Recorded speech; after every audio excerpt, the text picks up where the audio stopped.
Okay, my beautiful people, this is Friday. Today's March, I think it's the 6th, yeah. 7th. Friday, March the 7th. I lose track of the day.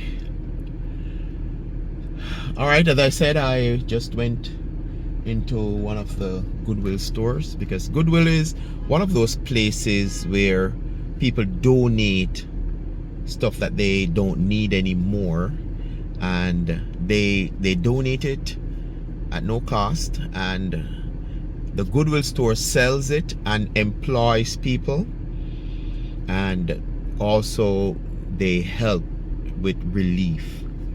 So I'm not mad at them. Goodwill and thrift store is a big business here. Big business. And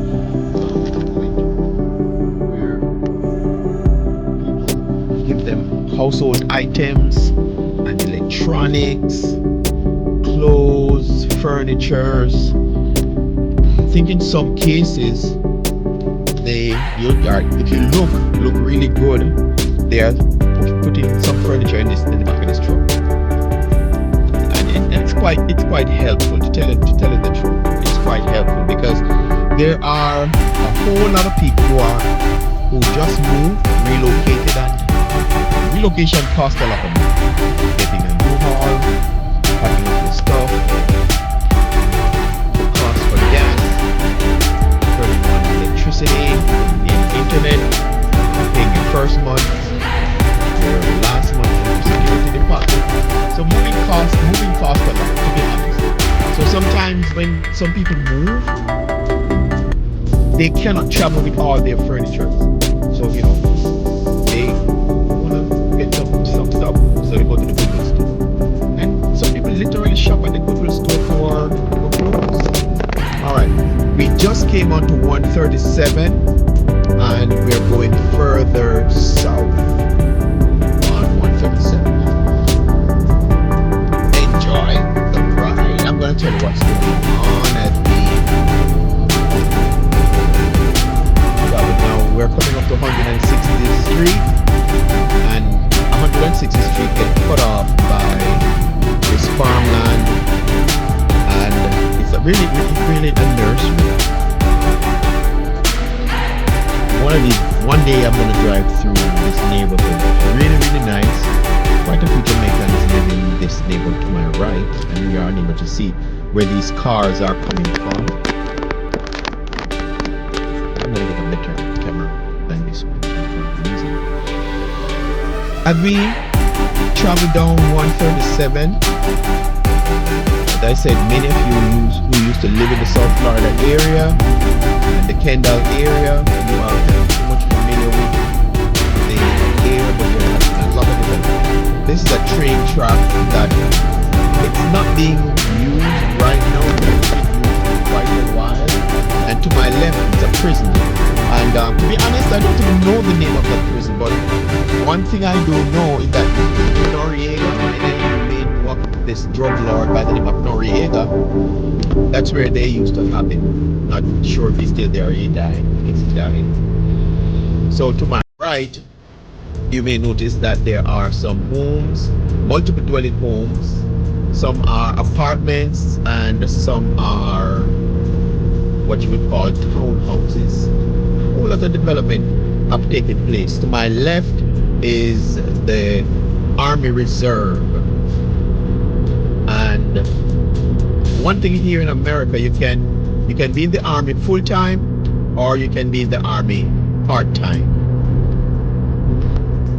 Yes, you can be in the Army full-time, or you can be in the Army part-time. I think where I'm trying to go, I passed it, and that's quite okay. I'm still gonna end up going. To my left is the Army Reserve.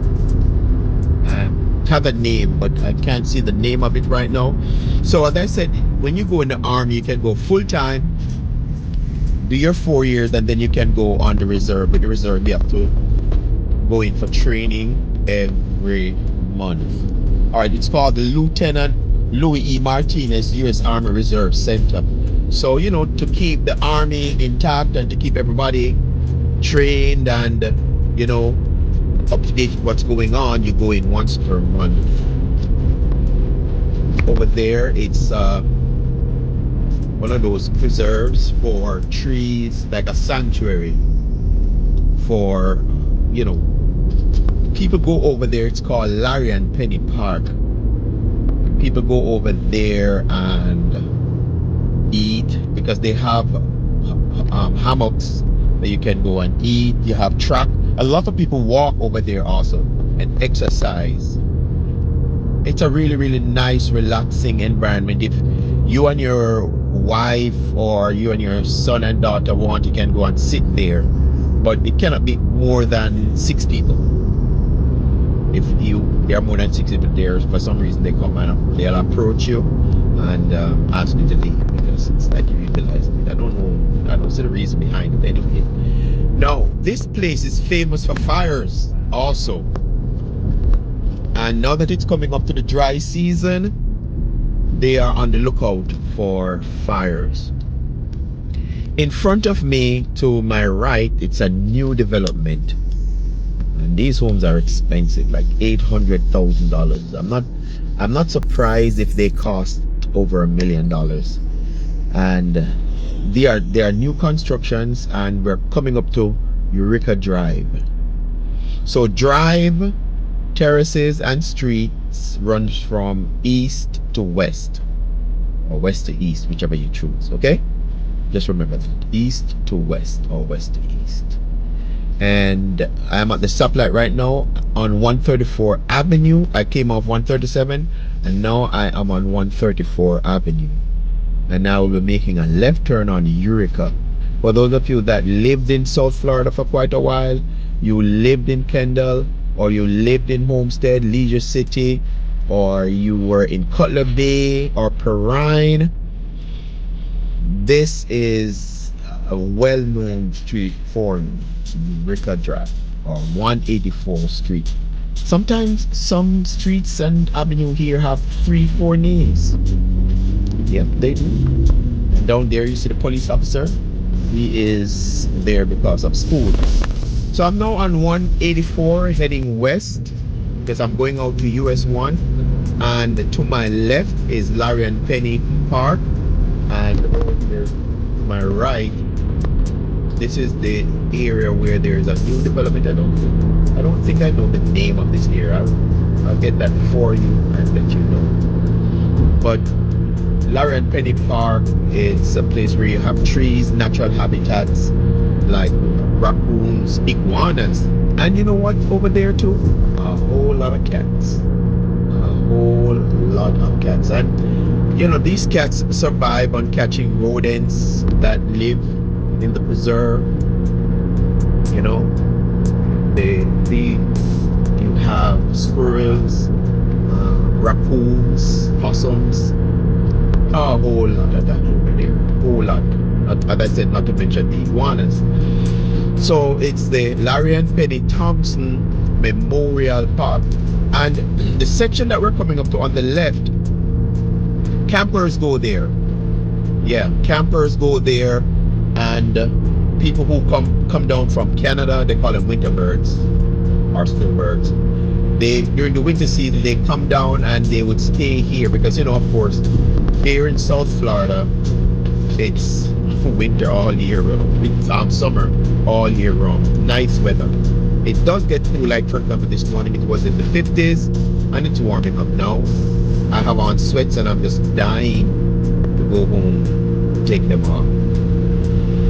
So we just crossed over 122nd, and some of you may know about Robert Morgan. It's Robert Morgan High School and Technical Vocational School. That means if you want to learn a skill, a technical skill, you can go there. And they now have a high school. And it's really good for vocational training as well. So here we are now, we're coming up to 117. Yes, famous 117. And 117 is a very, very, very long avenue, 117 Avenue. So, as I said, here in the south, it's a grid. So if you want to get to like 117, you can go east if you're coming from US 1. You can go west. You can go east depending on where you want to go, and you'll run across any one of these avenues and travel along there until you get to your destination. Unfortunately, I am unable to show you some really nice houses. Grace loved these houses, modern houses. Trying to get the camera over there. Those are newly built, more than a year old. And the Latinos, they take them over. Now along this stretch where I am right now,